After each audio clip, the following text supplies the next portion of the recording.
We've heard of the Bama bump, but is there starting to become an Auburn bump as well? In the world full of podcasts, he's the undisputed heavyweight champion of hot takes, an Auburn sports homer, master of the boog, and message board legend. Get your buttons buttoned and your hats flattened because the Top Button Podcast is about to kick off. And you don't want to miss your courtside seat. Now, here's your host, Charlie Five. Yes, sir. We're back. It's another episode of the Top Button Podcast. I'm your host, Kyle Rush, a.k.a. Charlie Five, and we are ready to get after it. Happy Dadgum Friday. We made it through another week, and we got a lot of fun stuff to talk about. Is the AU bump becoming a thing? And, hey, it could be even drilled down even further. It could be the DJ bump. We'll talk about that in just a second. Byron Brown gets absolutely robbed. This list is a travesty. We're going to talk about that as well, and then we're going to give out our JackArse of the week, everyone's favorite segment, and have some fun with it. But let's dive right in. We've been told, we've seen it happen when a kid commits to Alabama, all of a sudden his ranking shoots up. Call it the Bama bump. We roll our eyes at it. We turn our nose up at it, and we're like, oh, come on. It's just the Bama bump, man. You commit to Alabama, you get another star. Well, this is 2 years in a row now that a linebacker that's a 3-star or whatever, unranked, has committed to Auburn, and all of a sudden, seemingly within weeks or inside of a week, sees their ranking shoot up. Last year, it was Bryce Diaz. This year, it's our boy Kareem Palmer, who committed on Big Cat Weekend. He's now bumped up to a 4-star in the Rivals industry average. And I know you're wondering, how does something like this happen? Like, okay, is it real from the sense of like, is it a charity thing or did he earn it? Like how does a kid who, just commits to a school all of a sudden get a higher ranking? Well, let me tell you how this thing typically works. So there's all these camp series, all these recruiting services and things like that do all these different camp series. Like Under Armour has one, and they call it, what do they call it? Just their next camp series, where it's like almost like a tour where they go across the country, and it's marketing for these guys. Yeah, you got to go perform, and are you really getting better? I don't know if it's like the spirit of the way camps used to be, like where you go like actually learn things, or is it more just, hey, we're going to go test. You're going to go like do these different combine drills and tests, and this marketing, it gets these analysts and guys to get eyes on you. And then as there's multiple of those. So like, I'm sure Rivals has one, and then like 247 will probably have something similar. Like there's all these different combine type camps that they have throughout the summer. And as you go to these, more eyes get on you. Well, who does Under Armour have a partnership with when it comes to college football recruiting? That would be ESPN. Okay. So keep that, bookmark that, and remember that. So on May the 3rd, that was obviously at the beginning of this month, just before Big Cat Weekend, there was an Under Armour Next Series camp in, I believe, Charlotte, North Carolina. And our boy Kareem attended and absolutely blew the doors off the event. That's where he ran his 4.38. So this isn't like he runs a 40 at his school and the school's reporting what his 40 is. This is at a camp that's set up to test these things. So he goes in, runs a 4.38 40, has good measurables, I think scores really well in all the drills. And then remember, Under Armour is partnered with ESPN for college recruiting. So what happens is he gets a bump on his ESPN recruiting ranking. So ESPN, at the Under Armour camp, those guys get eyes on him Okay, they see all of his tests and they're like, okay, this kid's pretty good. When we do our ranking updates, this guy may be in the mix for getting a bump, to a 4-star. Well, then you throw in the Auburn commitment, and now that puts even more validity behind your eyes. Okay, I saw that this kid's a pretty good player. Now DJ Durkin wants him. There's something about this kid. So he gets a bump on ESPN, and then when you average, he was such a high 3-star. He's like right there on the borderline on all the other sites of going over and becoming a 4-star, that when you average it out, it gets it into the 4-star range for the industry average, which I think the industry average for rivals / On3 or the composite, to me, are the best ranking to look at, because again, it takes the average of all of them. You're not just kind of picking and choosing, which one is the highest and that's the one you go with. I know we joke about that sometimes, that, hey, whichever one's the highest, that's the one you go with. Nah, it's probably more accurate to go with the industry average. I'm wondering also, I call it an AU bump. I'm joking about it, calling it an AU bump. It may just start to be a DJ Durkin bump. I said this at the beginning of the week, that when we were talking about this particular commitment, you're looking at the offer lists of guys, and you're like, man, you know what? They got a pretty solid offer list. Alabama wants them. Georgia wants them. Ohio State wants them.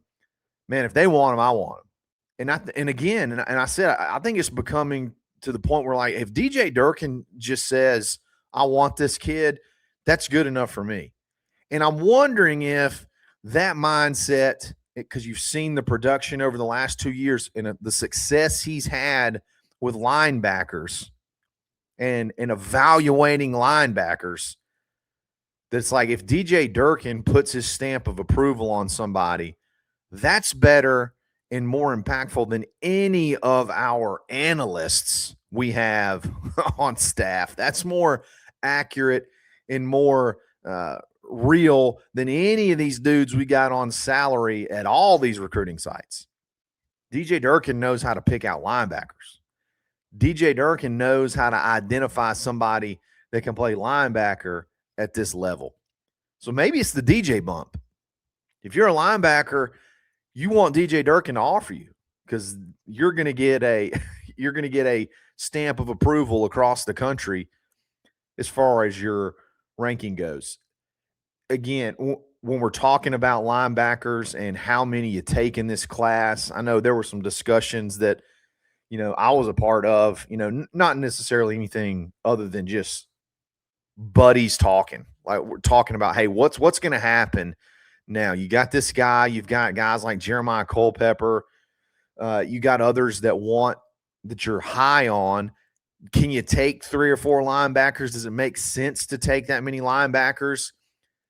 And then one of the particular guys was like, well, maybe if you get these 2 higher rated guys, Kareem Palmer goes elsewhere. And it's like, I think DJ Durkin picked this guy out early, and he may see something that maybe we don't see, and he loves this kid. I don't know if that's an option that's on the table. It feels like whatever they do, Kareem Palmer is going to be a part of the decision no matter what. As a matter of fact, Kareem Palmer may affect some other person's spot. And I don't think it's just simply because he's getting that extra star. He's probably going to get higher ranked on multiple sites. I don't think it's just because of that. I think it's just because DJ Durkin said, that's my guy.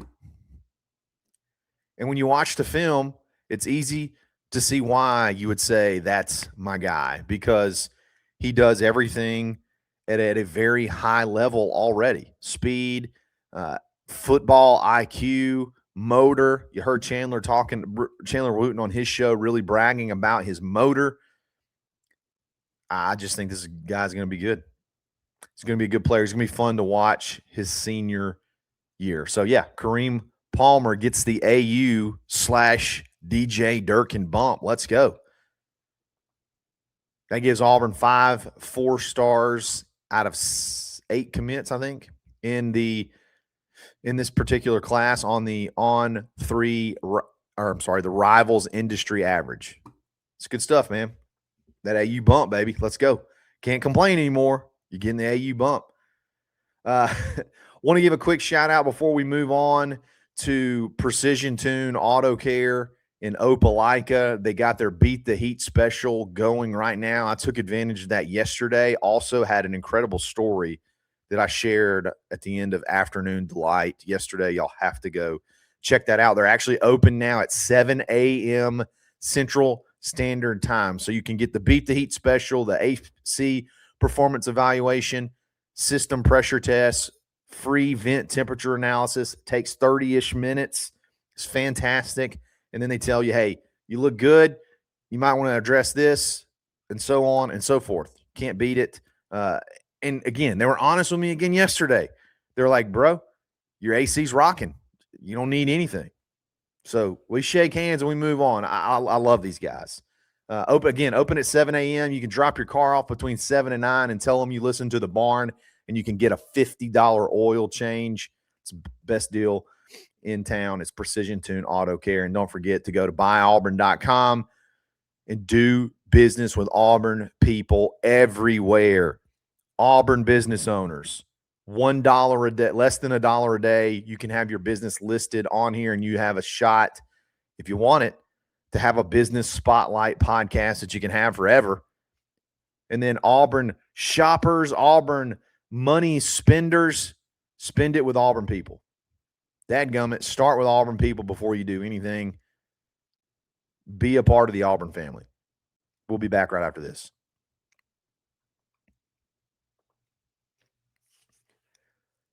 Travesty, robbed, disaster. That's all the words. Those are words that I think about when I look at this Rivals top 100 players in college football, and Byrum Brown is not on the list. 13 quarterbacks. 13 quarterbacks. And Byron Brown is not one of them. I don't get it. I don't get where this is coming from. Like, when I talk about, and y'all roll your eyes at me, when I talk about the hype around him, like not being there, I just don't get it. I really don't. I don't understand it. Like, when you look at just quarterback rating from last year, he was the number 6 quarterback as far as rating goes. And a couple of guys in front of him are gone. Diego Pavia, gone. So Fernando Mendoza, gone. So, like, then you take out guys that finished ahead of him, and he should be even higher on these preseason lists. I don't get it. What am I missing? I know people will point to level of competition. Drew Mestenmaker from North Texas is on the list. Yeah, he threw for 1 billion yards in an offense that's kind of how that system works, to throw for 1 billion yards. I don't think Byron Brown should be the number 1 preseason quarterback. Like, I don't think he's just like the number 1 guy going into the 2026 season. Don't get me wrong there. But it's hard for me to see how a guy that threw for 3,000 and ran for 1,000 is not a top 10 quarterback going into the 2026 season. That's tough for me. Several of the guys on the list, like CJ Carr, I think he's great. Okay. I think he's a really good quarterback, but he had less stats with more talent, less production with more talent. Lenora Sellers, I think he's great. I think he's a good quarterback. He stunk it up last year. You can blame the offensive coordinator. You can blame whatever you want to. He stunk it up last year.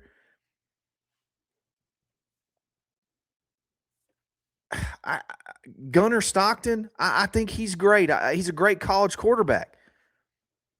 Is he more impressive than Byron Brown? If you put Gunnar Stockton on South Florida's team last year, do they win 9 games? If you put CJ Carr on South Florida's team last year, do they win 9 games? Flip-flop, if you put Byron Brown on Georgia's team last year, how do they look? You put Byron Brown on Notre Dame last year, how do they look? I don't get it. I really don't. It's a travesty. Again, don't need him to be. I'm not saying he's got to be top 5, number 1, 2, 3, whatever. I think there's some guys that are better than him. I think Dante Moore in Oregon, I would say I would take him, right now, just based off of Power 4 production, I would take him. Okay, that Julian Sayin, really good, but he's also, surrounded by, a bunch of studs. But he was at the Heisman. He was a Heisman finalist last year. So, look, I'm not saying all those guys Byron Brown's better than. But it's hard. It's hard for me to pick 13 other guys before I get to Byron Brown. If I'm starting a college football team, there ain't 13 guys I'm taking before I take Byron Brown. It's a travesty. They did get Xavier Atkins right.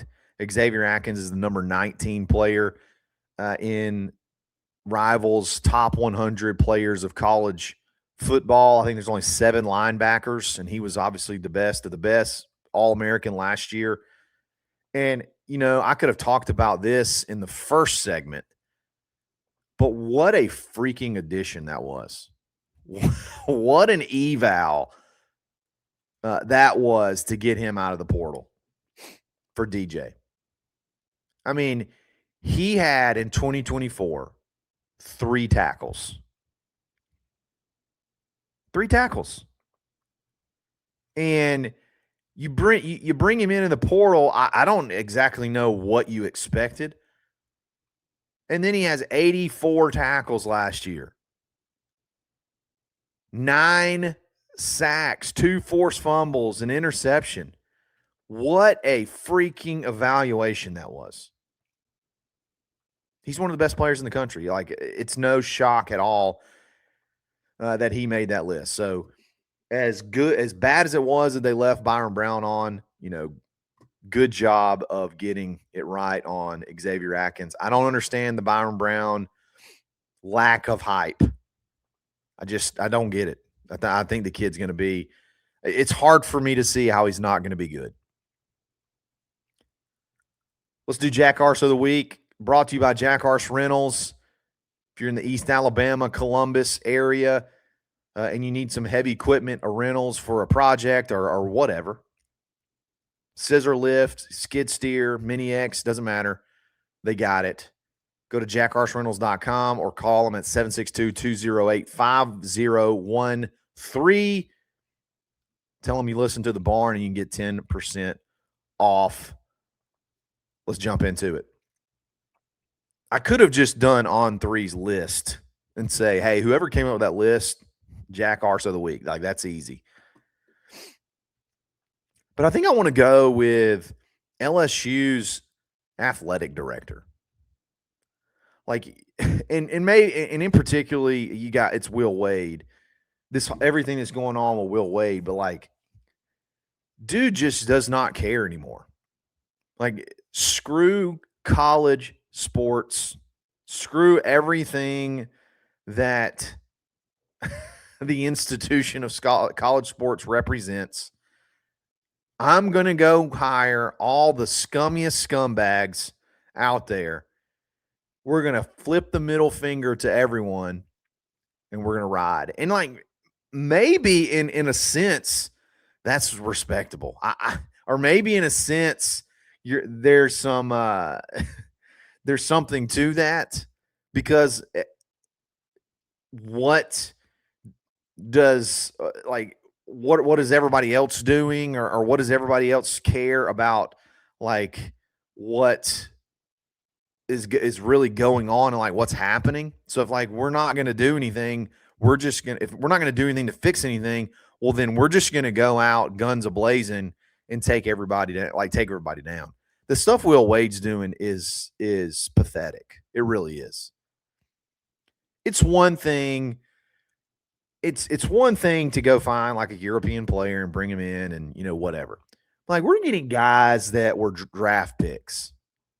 Like we're going and finding guys that were legitimate draft picks that for whatever reason didn't work out and go back to play pro ball and overseas. And then you got RJ Lewis, who actually scored points in preseason games last year, and you're bringing him back to play college basketball.